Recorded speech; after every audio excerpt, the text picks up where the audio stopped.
যে সরকারের নিজেরই বৈধতা নাই সেই সরকার নাকি এখন বলে কি এই অটোরিকশার কোনো বৈধতা নাই। আরে বেজাপুর নিজেরই তো বৈধতা নাই, অটোরিকশাওয়ালার এই অটোরিকশার বৈধতা নাই। তাহলে অটোরিকশার যদি বৈধতা না থাকে বেটা তোর কতই তো বৈধতা নাই। আগে তোর গতি ঠিক কর, পরে অটোলাদের অটো বন্ধ কর। সিংমার যত ছোটই হোক ওটার আগে কিন্তু বেটা আছে। সিংমাসের গাছটায় আর ঢুকাইও না, এই যে আমি সরকারকে বলতে চাই এই সমস্ত ফালতুবাজি বন্ধ করে জনগণের ভোট দেওয়ার অধিকার দেন। দেখেন আপনাদের গতি থাকে কি না। যদি আমাদেরকে চেতা এই অটোলার যদি রাস্তায় নামে কোনো স্লোগানের দরকার পারবো না, আপনারা পেরেনু গাড়ি চলার জায়গা পাইবেন না। এই সরকার ডিজিটালের নামে আমাদেরকে ডিজিটাল করার জন্য একটি অটোরিকশা অটো যানবাহনের ব্যাটারি এবং মোটর চায়না থেকে ইম্পোর্ট করে আনলো, আমাদেরকে ডিজিটাল করে দিবে।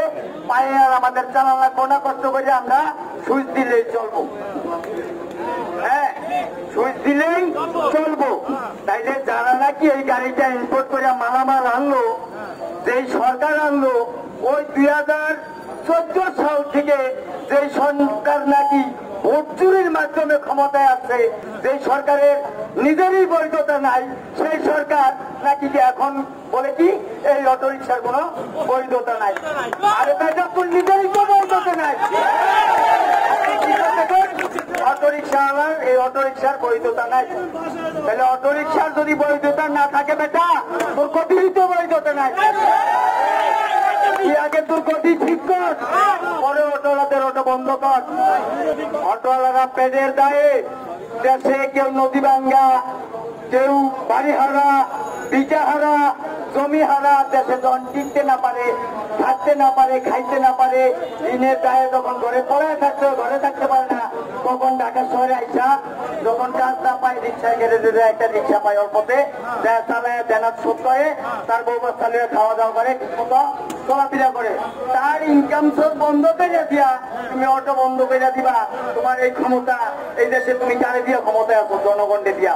ওই জনগণ যদি তুমি চেতাও সিংমাসের কারা তো তুমি খাও না কোনোদিন। যত বড়ই হোক, বোয়াল মাছ যত বড়ই হোক, তার যত বড়ই হোক, এটার কামড়ে ব্যথা নাই। শিং মাছ যত ছোটই হোক ওটার আগে কিন্তু ব্যথা আছে। শিং মাছের গাছটায় আর ঢুকাইও না। এই যে আমি সরকারকে বলতে চাই, এই সরকারকে বলতে চাই, এই স্বরাষ্ট্রমন্ত্রীকে বলতে চাই, এই বস্তিবাসী, এই রিক্সা শ্রমিক, হকার, নিম্ন আয়ের নিম্নবিত্ত যারা আছে এরা শিং মাছের দিকেও বিষাক্ত। তাদেরকে যদি ইচ্ছা থাক তাদের গাছটার ভিতরে যদি হাত দেন ওই হাত আর ফিরত আসবে না, ওই হাত আর ব্যান্ডেজ করলেও কাম হবে না, ডাক্তার দেখাইলেও কাম হবে না, হাত ডাইরেক্ট কাটতে ফেলাইতে হবে। তাইলে আপনারা সতর্ক হয়ে যান, অটোওয়ালাদের উপরে আর কোন জুলুম নির্যাতন করার চেষ্টা করেন না। আমি বাংলাদেশ বস্তিবাসী ইউনিয়ন আন্দোলন করি 2001 সাল থেকে, এই বস্তিবাসীদেরকে নিয়ে আসি। আজ পর্যন্ত আমার বাংলাদেশ বস্তিবাসী ইউনিয়নের ঢাকা সিটি, ওই চট্টগ্রাম সিটি, ওই বরিশাল সিটি, ওই ভোলা সিটি, কোন সিটিতে একটা ঘর আজ পর্যন্ত বস্তিবাসীদেরকে দেয় নাই, আমার বস্তিবাসী পায় নাই। কিছুদিন আগে, কয়েক মাস আগে শুনলাম দেখলাম সরকার বিভিন্ন জায়গায় আবাসন দিচ্ছে, কাগজে দিচ্ছে, তাদের দলীয় লোকজন বলে দিচ্ছে, তাদের দলীয় লোকেও দিচ্ছে। প্রকৃত যারা বস্তিবাসী তারা ঘর পায় নাই। একটা দিতেছে আর একটা ঘর করছে নদীর দিকে যাইতে হবে। 1 বছর হয় না, 6 মাস হয় না, ঘর মাটির দিকে হয়নি, নিচের দিকে যাইতে হবে। তাহলে কি ঘর দিতে আছে? এই সমস্ত ফালতুবাজি বন্ধ করে জনগণের পক্ষে আসে দাঁড়ান, জনগণের কাতারে আসে দাঁড়ান, ও ভোট চুরি বন্ধ করেন, জনগণের ভোট দেওয়ার অধিকার দেন। দেখেন আপনাদের গতি থাকে কি না। তাইলে আমরা রিক্সাওয়ালারা এখনো রাজপথে নামি নাই, সবাই এখনো নামে নাই, 10 ভাগের 1 ভাগ লোক এখনো কিন্তু রাজপথে আসে নাই। আমাদের কোনো স্লোগান দেওয়ার দরকার নাই। যদি আমাদেরকে চেতা এই অটোওয়ালারা যদি রাস্তায় নামে কোনো স্লোগানের দরকার পাবো না, আপনারা ফেরেনু গাড়ি চলার জায়গা পাইবেন না। আমরা কোনো বিএনপিদের টাকা চাই না, আমরা রিক্সাওয়ালার টাকা চাই, আমরা শ্রমিকদের টাকা চাই। এই শ্রমিক রিক্সাওয়ালা দিন মজুর যদি এই টাকা ছেড়ে চলে যায়, এই সচল টাকা একদিনে অচল হয়ে যাবে।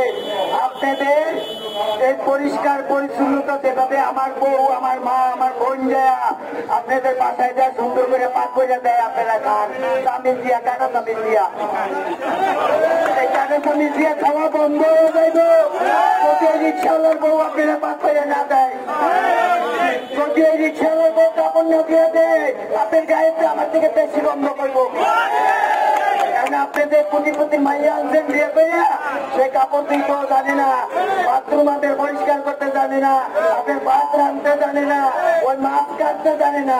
আপনি খাইবেন নাকি? কারে দিয়ে খাইবেন? কারে দিয়ে চলেন? তাদের খবর লইছেন তারা কি খায় আছে? চাকরি করে কাম দিচ্ছেন, কা করে দিচ্ছেন, কমিশনারে দিচ্ছেন, ও কমিশনারের পিছনে জিন্দাবাদ জিন্দাবাদ করে করে দিচ্ছে। আমার রিক্সাওয়ালা পায় নাই, আমার বস্তিবাসী পায় নাই, আমার নিম্ন আয়ের মানুষ পায় নাই, আমার হকার পায় নাই, আমার শ্রমিক পায় নাই, কোনো জায়গায় একটা 1 কেজি চাউলও পায় নাই। পাইছে কেন? আপনার দলীয় লোক, আপনার আমলারা, আমলের চামচারা পুলিশের বেতন বাড়াই দিচ্ছেন। আবার কি করছেন? এখন রিক্সাওয়ালাদেরকে 2 টাকা খান, আর কোন ধান্দা পাইলেন না। রিক্সাওয়ালাদের পেটে ধান্দা নগর করে দিলেন। হ্যাঁ, এত কষ্ট করে রিক্সাওয়ালারা না খায়া না খায়া মনে করেন যে কিস্তির পেটা কান্না, সুন্দর পেটা কান্নাটা রিক্সা কিনতে, ওই রিক্সাওয়ালার পেটে এটা খুলে দিয়ে যান, তাদের গাড়িটা আটকে একটা ধান্দা করার জায়গা ব্যবস্থা করে দিলেন, ঘোষণা দিয়ে দিলেন এরা দরিয়ার গাড়ি ছাড়ে, দরিয়ার গাড়ি ছাড়ে, খায় টাকা খায় আর ছাড়ে। এটা কোন ধরনের ধান্দারে ভাই? এটা নাকি স্বাধীন দেশ? এটা কোন ধরনের স্বাধীন দেশ? তাদের জন্য স্বাধীনতা।